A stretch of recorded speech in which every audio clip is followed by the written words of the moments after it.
नमस्कार दोस्तों, स्वागत है, वंदन है हमारे YouTube चैनल प्रिसाइज ज्योतिष बाय दीपेंद्र मणि शुक्ला। दोस्तों, जैसा कि आजकल हम लोगों की चर्चा ग्रह और नक्षत्रों की संपूर्ण विवेचना हो रही है, उसी क्रम में अभी तक हमने आपको उस दिन बताया था कि कौन सा ग्रह कहाँ उच्च का होता है, कहाँ नीच का होता है। उसकी एक विस्तृत जानकारी आज हम आपको देते हैं। देखिए दोस्तों, आज दो विषय कवर होंगे। एक तो ग्रहों के कितने प्रकार के बल होते हैं और दूसरा विषय जो होगा वो होगा ग्रहों की दृष्टियाँ।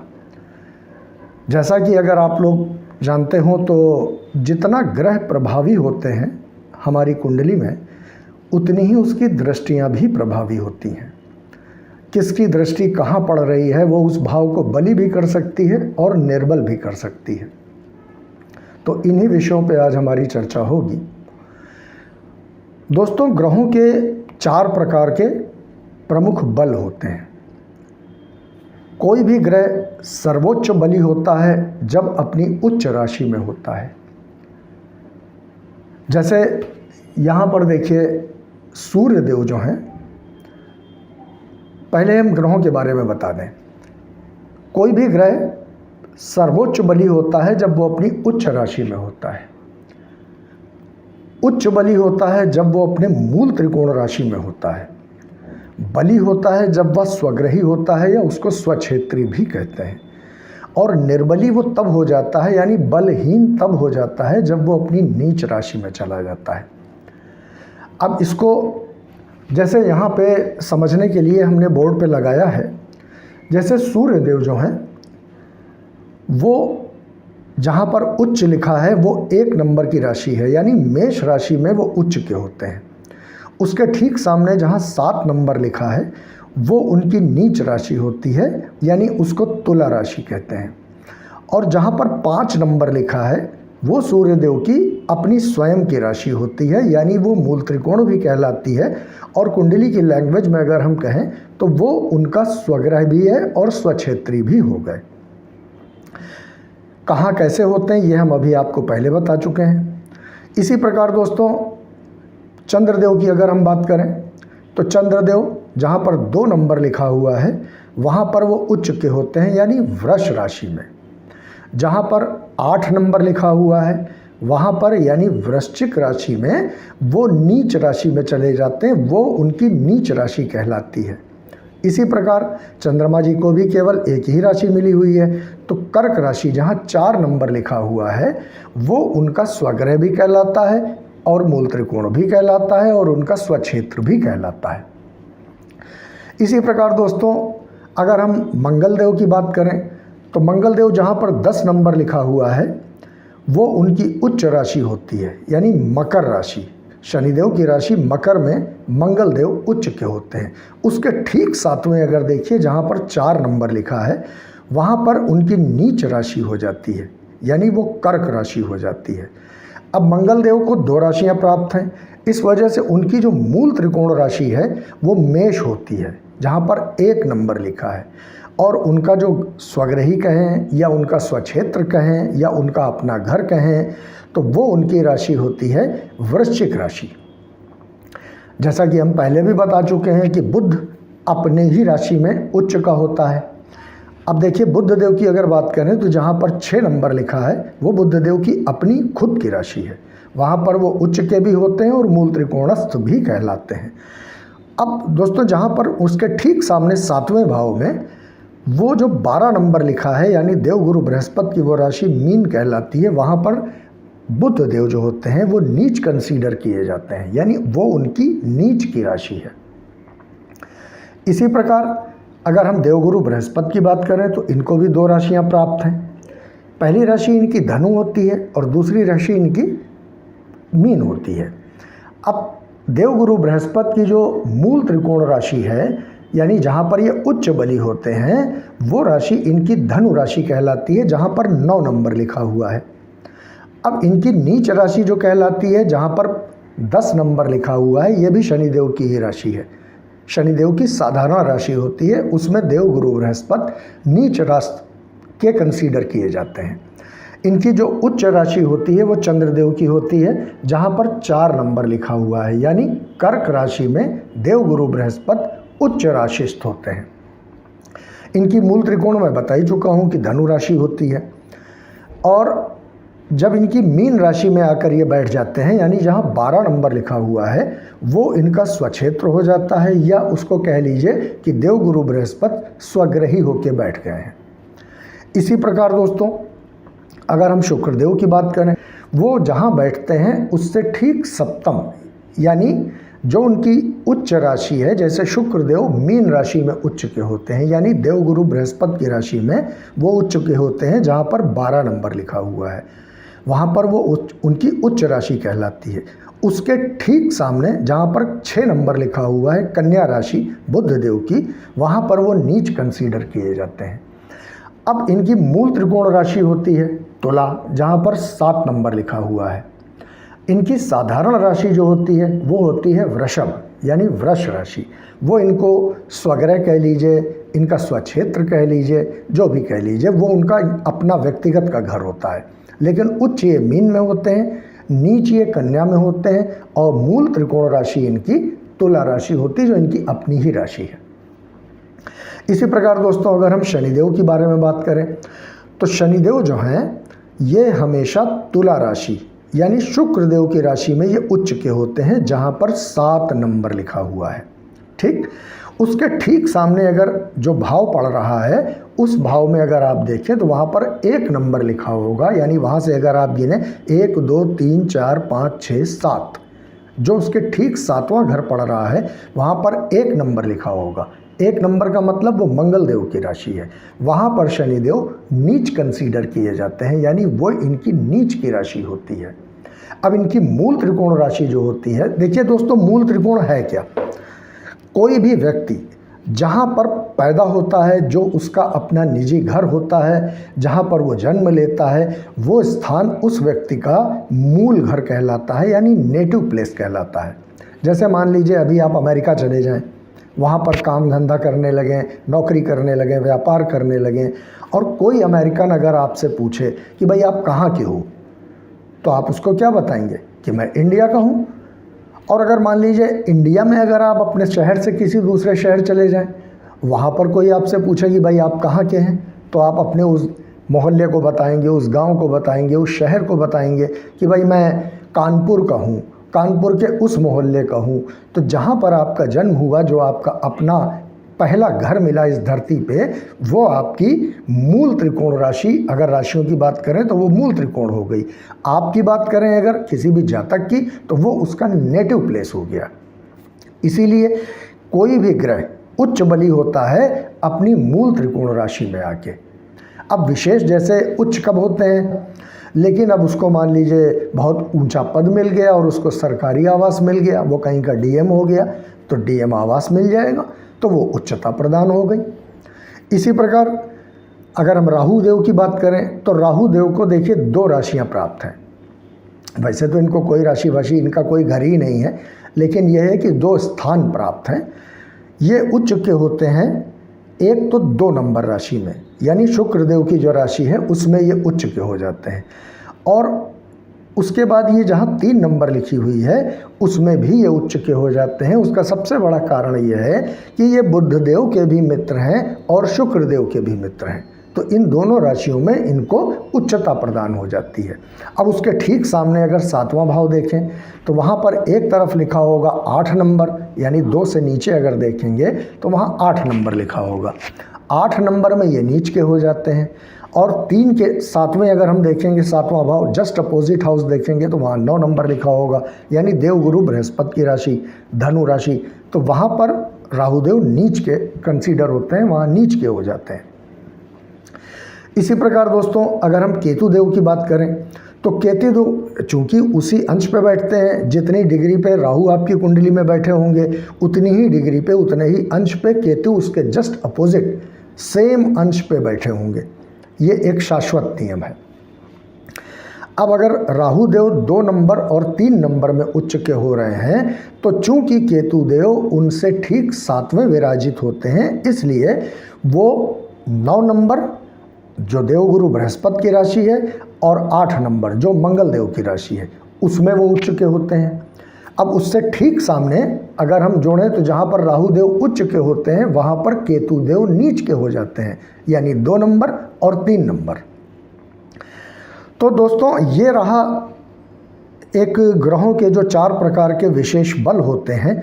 कौन सा ग्रह कहाँ पर उच्च हो जाता है प्रॉपरली अगर देखा जाए कुंडली में, कौन सा ग्रह कहाँ उच्च होता है, कहाँ मूल त्रिकोण होता है, कहाँ पर स्वक्षेत्री होता है। हाँ, राहु देव कन्या राशि में अपने आप को उनका मतलब वैसे तो उनको कोई घर मिला ही नहीं है, लेकिन कन्या राशि को वो अपना घर मानते हैं।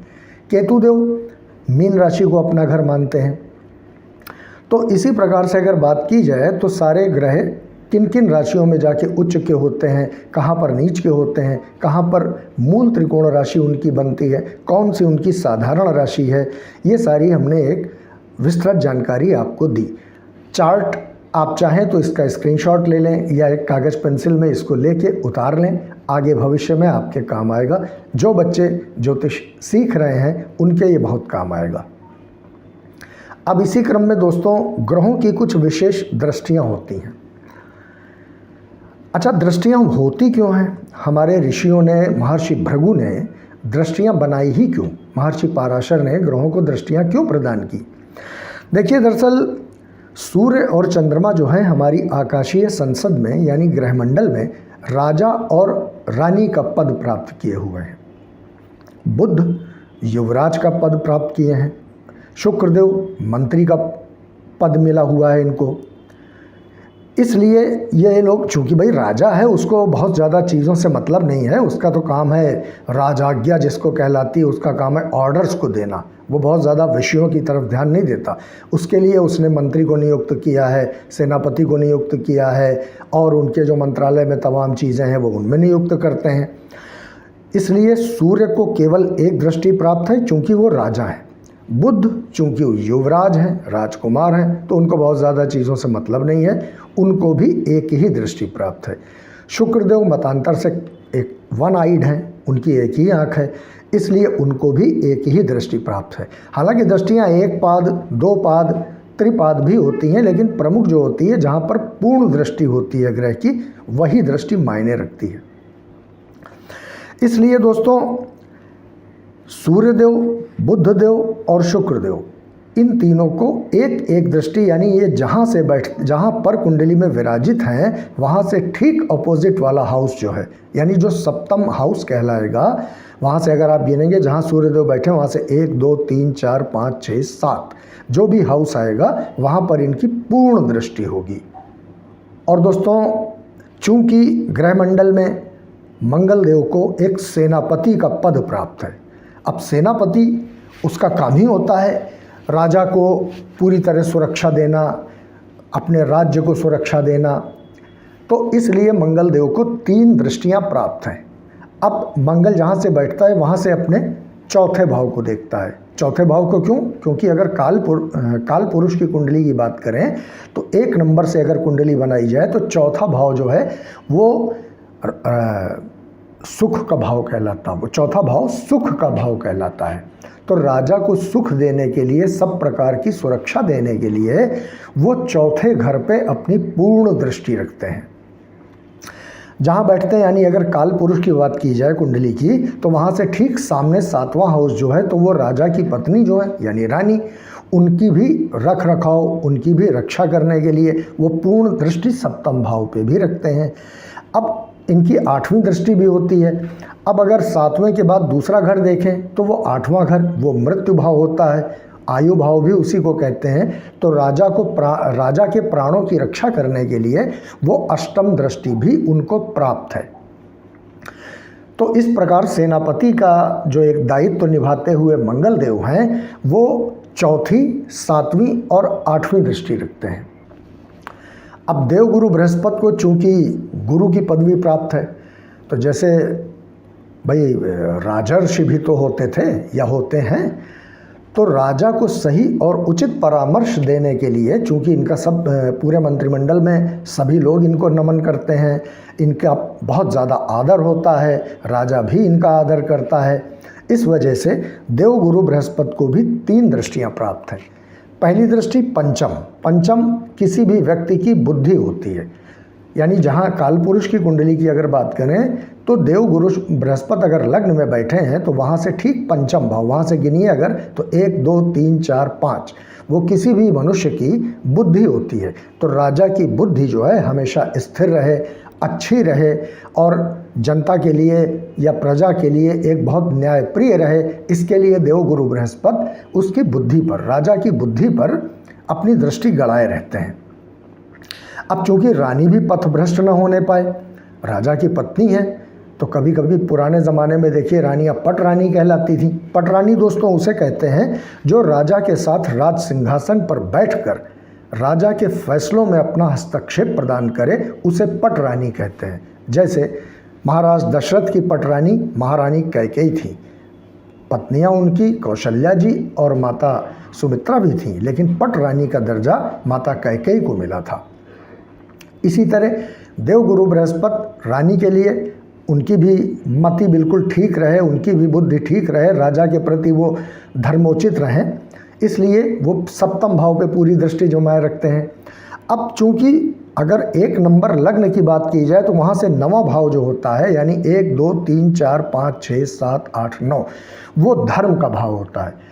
राजा भली भांति अपने धर्म का पालन करे, अपने धर्म का निर्वाह करे, इसलिए देवगुरु बृहस्पति चूंकि गुरु की पदवी इनको प्राप्त है तो ये 9वें भाव पर भी अपनी पूर्ण दृष्टि रखते हैं। तो इस तरह इनको जो 3 दृष्टियां मिली, पहली मिली पंचम भाव जो राजा की बुद्धि है, दूसरी मिली सप्तम भाव जो राजा की पत्नी का भाव है, और तीसरी दृष्टि मिली 9वां भाव जो उनके धर्म के पालन का भाव है। इसी क्रम में अगर हम आगे बात करें, अब अगर हम शनिदेव की बात करें तो शनिदेव को जो हमारी आकाशीय संसद है, जो हमारा ग्रहमंडल है, उसमें सेवक का पद प्राप्त है, यानी इनको दास का, सेवक का पद प्राप्त है। तो अब इनको भी 3 दृष्टियां क्यों मिली हैं? क्योंकि सेवक का काम होता है राजा के लिए हर प्रकार की सुख सुविधाओं को अरेंज करना। कोई सेवक होता ना, जैसे राजा कहीं जा रहा तो उसने खाया बर्तन रखना, उनकी सेवा करना, उनके कपड़े देखना और उनके कौन मिलने आया उसका उनको बताना कि भाई वो फलाने आए हैं मिलने। तो इस कंडीशन में शनि को पहली दृष्टि मिली है, तीसरी दृष्टि। क्यों? क्योंकि वो पराक्रम का भाव है, वो सारे दोस्तों का भाव है, सेवक का है, और जितने भी आपके पुरुषार्थ हैं तो पुरुषार्थ, भाई सेवक भी तो पुरुषार्थी होता, जो हमारा सहयोगी है वो हमारा सेवक है, या हमारा अनुज है, या हमारा एक प्रकार से कह लें कि नायब है।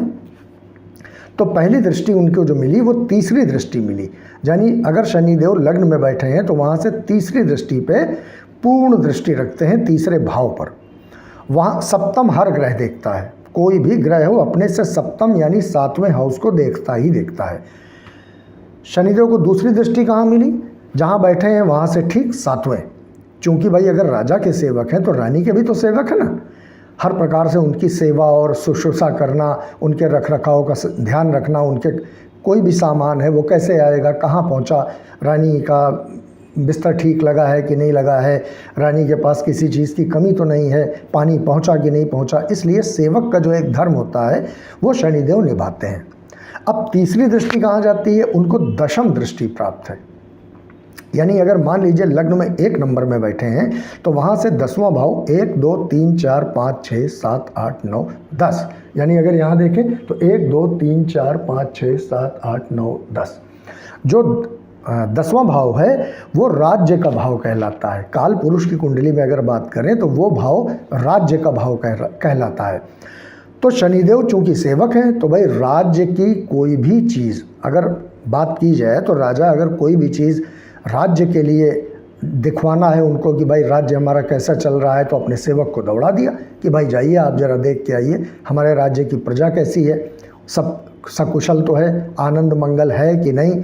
तो इसलिए शनिदेव को पहली दृष्टि तीसरी मिली, दूसरी दृष्टि सप्तम मिली और तीसरी दृष्टि दशम मिली, जहाँ पर ये पूर्ण दृष्टि 3 दिशाओं में डालते हैं।